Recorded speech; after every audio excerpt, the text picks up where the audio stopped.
আসসালামু আলাইকুম। Hello everyone.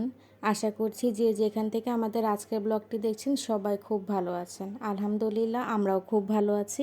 চলে আসলাম আরেকটি নতুন ব্লগ নিয়ে আপনাদের সামনে। আমি ফারহানা, ব্লগ বাই সেহেরস মম থেকে।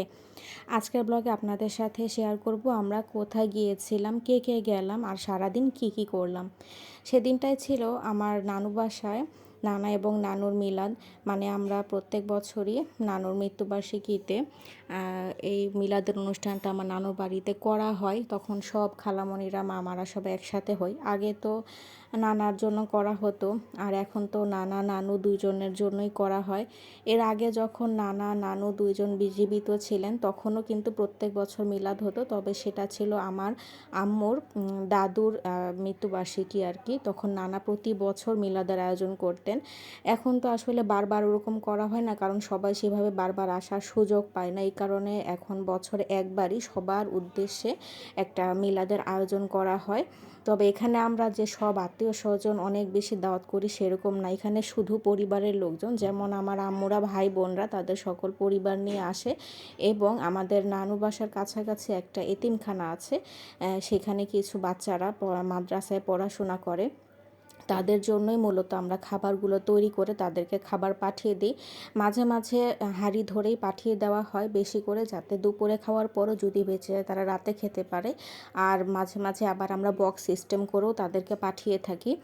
আর এখানে এবার আমরা বক্সও করেছিলাম, হাঁড়ি সিস্টেমও করেছিলাম, এই জন্য যে আমরা কিছু আশেপাশে এমন কিছু আত্মীয় আছে আর কি যাদের বাসায় পৌঁছাতেই হবে, তারা আসতে না পারলেও। তো এই কারণে অল্প কিছু বাটি আমরা করব সবাইকে দেওয়ার জন্য, এবং বাকি যে খাবারটা থাকবে সেটা পুরো হাঁড়ি ধরে এতিমখানায় পাঠিয়ে দেওয়া হবে। তো এই জন্যই সবাই মিলে কাজ করছি। আমার মেজো খালামণি হাঁড়ি থেকে উঠে আমাদেরকে দিচ্ছিল, মামি সালাদ কেটে সব রেডি করে দিয়েছে। আর এখন আমার সেজো খালামণি আমরা সবাই মিলে আর কি বক্সগুলো ভরে নিচ্ছিলাম। এদিকে আবার মিলাদের আয়োজন সম্পূর্ণর পথে, ঠিক তখন মিলাদ শুরুও হয়ে গেছে। এটা দোতলার উপরে ছেলে মানুষ যারা ছিল এবং এতিমখানার যে বাচ্চারা তারা উপরে বসে দোয়া মাহফিল আয়োজন করেছিলাম আর কি। আর আমরা তো নিজেই রান্না বান্না সব কিছু গুছিয়ে তারপর ওখানে বসেই আমরা কিছু মানুষ মিলাদে অংশগ্রহণ করেছি। মানে উপর থেকে গিয়ে আমার ভাই বলে আসছিল কখন মোনাজাত ধরেছে, আর বাকি সবাই উপরেই ছিল। তো এইভাবেই আর কি মিলাদটা হয়ে গেল ভালোভাবেই। তারপর দুপুরের খাওয়া দাওয়া হবে। আর এদিকে আমার মেয়েরও ক্ষুধা লেগে গেছে, তাই ওকে আগে খাবারটা দিয়ে দিয়েছিলাম। এরপর আমরা সবাই খেয়ে নিয়েছি। খাওয়া দাওয়ার পরে আমি রেস্ট নিচ্ছিলাম, খালামণিদের সাথে গল্প করছিলাম। আর এই ফাঁকে আমার মামি আবার তার এক আত্মীয়র বাসায় এই মিলাদের যে তোবারক সেটা দিতে যাবে, তখন সাথে আমার ভাই বোনদেরকেও নিয়ে গিয়েছিল। ওখানে খুব সুন্দর একটা জায়গা, রেল লাইনের পাশেই সেই আপুর বাসা। তো এই জন্য মামি বললো যে চলো তোমাদেরকেও নিয়ে যাই, তোমরা দেখে আসবা, জায়গাটা সুন্দর, চাইলে কিছুক্ষণ ঘুরতে পারো, আমি ততক্ষণ একটু ওই বাসায় বসবো। তো এই জন্য আমার ভাই বোনরা মিলে রেল লাইনে ঘোরাঘুরি করেছে। কাছাকাছি একটা খুব সুন্দর রেস্টুরেন্টও আছে, সেটাও দেখাবো। এই জায়গাটা কিন্তু অনেক বেশি সুন্দর, আমি এর আগে একবার শেয়ার করেছিলাম, তবে অতটা ভালো করে করা হয়নি, যে কারণ জোহার সাথে ছিল আর সন্ধ্যা হয়ে গিয়েছিল, তাই সবগুলো রেস্টুরেন্ট ওভাবে তোলা হয়নি। এরপরে যদি কখনো শুধুমাত্র রেস্টুরেন্টগুলোতে ঘোরার উদ্দেশ্যে যাওয়া হয় তাহলে আপনাদের সাথে দেখাবো আর কি। যেহেতু খোলা জায়গার আশেপাশে বেশিরভাগ রেস্টুরেন্টগুলো রুফটপ টাইপের বা খোলামেলা, খুবই সুন্দর সুন্দর ডেকোরেশন, বিশেষ করে রাতে আরও বেশি ভালো লাগে।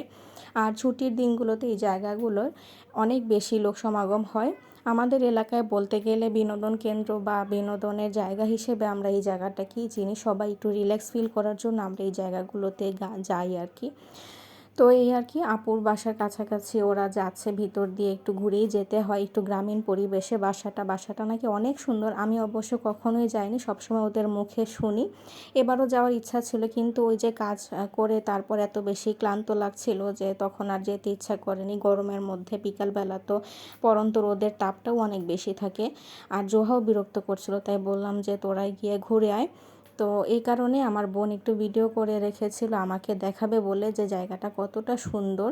তারপরে দেখলাম যে আসলেই রেস্টুরেন্টগুলো কিন্তু খুব সুন্দর আদলে তৈরি, একেবারেই অনেকটা গ্রামীণ পরিবেশের মতোই তারা রাখার চেষ্টা করেছে। গাছপালা সব কিছু মিলে খুবই সুন্দর। আর আমার কাছে তো সবসময়ই ন্যাচারাল গাছপালা সব থেকে বেশি ভালো লাগে।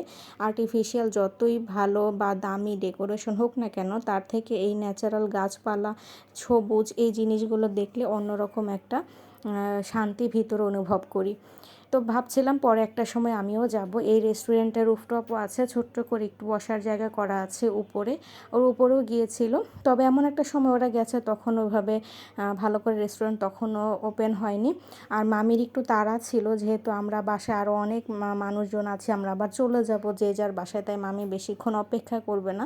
এই জন্যই তাড়াহুড়া করে আবার ওদেরকে নিয়ে চলে আসছে। আর আমরাও সব ভাই বোন যেহেতু যাইনি, তাই ওরা আবার কোথাও বসে তখন খায়নি। তবে আবার সন্ধ্যার পরে বের হওয়ার একটা প্ল্যান ছিল।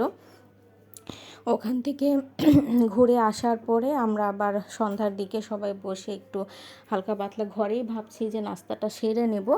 আশেপাশে এরকম যাওয়ার মতো তখন সিচুয়েশন ছিল না, মামাও তাড়াহুড়া করছিল চলে যাওয়ার জন্য। এদিকে আবার দুই খালামণি ভাবছিল রাতে থেকে যাবে, আমাদেরকেও বলেছিল থাকার জন্য, কিন্তু আমাদের আসলে বাসা খালি থাকা হবে না, তো এই জন্য চলে যেতে হবে। তাই আমার বোনরা ওইখানে খুব বেশি সময় ওয়েস্ট না করে ওরা জাস্ট একটু ড্রিঙ্কস অর্ডার করেছিল, সেগুলো খেয়ে তারপর আবার আমাদের বাসার দিকে চলে আসবে আর কি। আর এটা হচ্ছে ওই আপুটার বাসার উপর থেকে কিন্তু চারদিকটা অনেক বেশি সুন্দর। এই যে এইখানটা বিলের মতো, আর সাইড থেকে এখন নতুন নতুন বাড়ি হচ্ছে, যখন আপুদের বাসা নতুন ছিল তখন কিন্তু অনেক বেশি সুন্দর ছিল, মানে তখন একদম খোলামেলা ছিল। আর এইখানটায় ওরা ছাদে এত সুন্দর করে ব্যবস্থা করেছে, মানে গাছগুলো লাগানোর জন্য। এগুলো যখন একদম কমপ্লিট হবে, মানে মাটি দিয়ে ভরাট করে ফেলবে, তখন আরও বেশি সুন্দর লাগবে। আশেপাশেও এত সুন্দর সুন্দর গাছপালা ছিল যে বাড়ির চারপাশটা মনে হচ্ছিল যেন গাছ দিয়ে ঘেরা। আমি গেলে হয়তো বা আরও বেশি ভালো করে দেখে আনন্দিত হতে পারতাম, যতটা না মোবাইলে দেখছি। চোখের সামনে থেকে দেখার অন্যরকম একটা শান্তি। আর বাসার পিছন দিকটা এত সুন্দর, এই যে এখানে আবার ধানের গোলার মতো, মানে একেবারেই ধানের গোলা না, দুঃখিত, ওটা হচ্ছে আমরা গ্রামীণ ভাষায় খড়ের পালা বা গাদা বলে থাকি। তো ওগুলো রাখা ছিল, সব কিছু মিলিয়ে সম্পূর্ণ পরিবেশটাই অনেকটাই গ্রামের ছোঁয়া আছে। ওখান থেকে আবার মামি রওনা হয়ে গেল। ওরা কিন্তু ছাদেই ঘুরে ঘুরে ওই বাসায় আপু আবার কিছু নাস্তার ব্যবস্থা করেছিল, তো ওইখান থেকে খাওয়া দাওয়া করে আবার তারা চলে আসবে, সন্ধ্যাও হয়ে আসছে প্রায়। আর বাসায় আসার পরে ওই যে বললাম সবাই মিলে কিছুক্ষণ একটু বসেছিলাম, এখন আবার চলে যাওয়ার জন্য প্রিপারেশন নিতে হবে, আস্তে আস্তে সব কিছু গোছগাছ করব। সবাই একসাথে হলে কি হয়, কথায় কথায় কখন যে সময়টা কেটে যায় সেটা বোঝাই যায় না। আসার সময় আসতেও ইচ্ছা করে না, আবার বাসায় ফিরতেই হবে। ওই যে বললাম সন্ধ্যার সময় আবার বের হওয়ার একটা প্ল্যান ছিল, কারণ আমার আরও ভাই বোন ছিল, ওদেরকে নিয়ে তো বের হয়নি সবাই। এরপর আবার সবাই মিলে বের হয়েছিল। এই জায়গাটায় আবার এত সুন্দর যে কিডস জোনের মতো করা হয়েছে সেটা আমাদের জানার মধ্যে ছিল না, নতুন হয়েছিল। ওরা ভেবেছে যে এটা একদম হয়তো বা রেস্টুরেন্ট হবে, তবে ভিতরে ঢুকে দেখা গেলো এটা অ্যাকচুয়ালি একটা ডুপ্লেক্স বাড়ির মতো, হয়তো বা এখানে এখন কেউ থাকেন না, তাই এটাকে একটা রেস্টুরেন্টের মতো ইউজ করা হচ্ছে। নিচতলাটায় আবার একটা সাইডে কিডস জোনের কিছু প্লে আইটেম রাখা হয়েছে, আর বাকি সম্পূর্ণটাই হলো রেস্টুরেন্ট। তো বাড়িটা এত সুন্দর, জানি না কার বাসা এটা, যখন এখানে মানুষ থাকতো বা যদি তারা নিজস্বভাবে থাকতো তাহলে বাড়িটা অনেক খোলামেলাভাবে ব্যবহার করতে পারতো। অনেকেই থাকে দেশের বাইরে চলে যায়, তখন বাড়িটা পুড়ে থেকে নষ্ট হয়, এই কারণেই হয়তো বা তারা এটাকে পরবর্তীতে রেন্ট দিয়েছে। তো এই আর কি, ওখানে গিয়ে ওরা চায়ের অর্ডার করেছিল, সাথে কিছু স্ন্যাক্সও খেয়েছে হালকা পাতলা। আমি তখনও যাইনি। আমার সত্যি বলতে নানু বাসায় যাওয়ার পরে সবার সাথে বসে গল্প করতে অনেক বেশি ভালো লাগে, এদিক ওদিক গিয়ে বসে থাকতে, রেস্টুরেন্ট এগুলো আমার কখনোই অত বেশি আগ্রহ না। এদিকে মামারা চলে যাওয়ার জন্য রেডি হয়ে গেছে, গাড়িও চলে আসবে। গাড়িটা একটু দূরে রাখতে হয়, যেহেতু আমার নানু বাসার সাথেই একেবারে মেইন রাস্তা, তাই ওখান থেকে গাড়ি চলাচল করে তখন জ্যাম লেগে যায়। মামাদের বিদায় দিয়ে এরপরে সন্ধ্যায় আবার আমার কাজিনরা বসে কার্ড খেলছিল। তো ওরা তো দুই খালামণি যেহেতু থাকবে, তাই কয়েকটা কাজিন একসাথে থাকার সুযোগ পাচ্ছে, কিন্তু আমাদের তো চলে আসতে হবে, সবাই থাকতে পারবো না। আর পরের দিন আর কি আমার বোনের অফিসেও ছিল।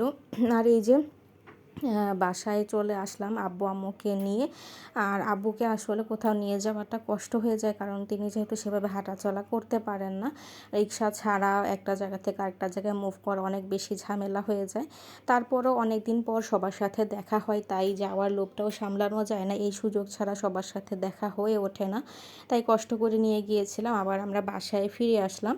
তো আমার বোনকে নাকি আমার কাজিন একটা হ্যান্ডক্রাফট জিনিস গিফট করেছিল, আমি সেটা জানি না। বাসায় আসার পরে দেখালো যে এটা ও নিজের হাতে সেলাই করে আমার বোনের ফেভারিট কোরিয়ান ক্যারেক্টার নাকি বানিয়ে দিয়েছে, একদম ক্যানভাসের মতো করে। সেটাই বাসায় এসে দেখে একদম অবাক হয়ে গেলাম। আমার ভাই বোন কিন্তু অনেক বেশি ক্রিয়েটিভ এবং প্রতিভাসম্পন্ন। ইনশাআল্লাহ পরবর্তী একটা ব্লগে আপনাদের সাথে ওদের অনেক কিছুই দেখাবো।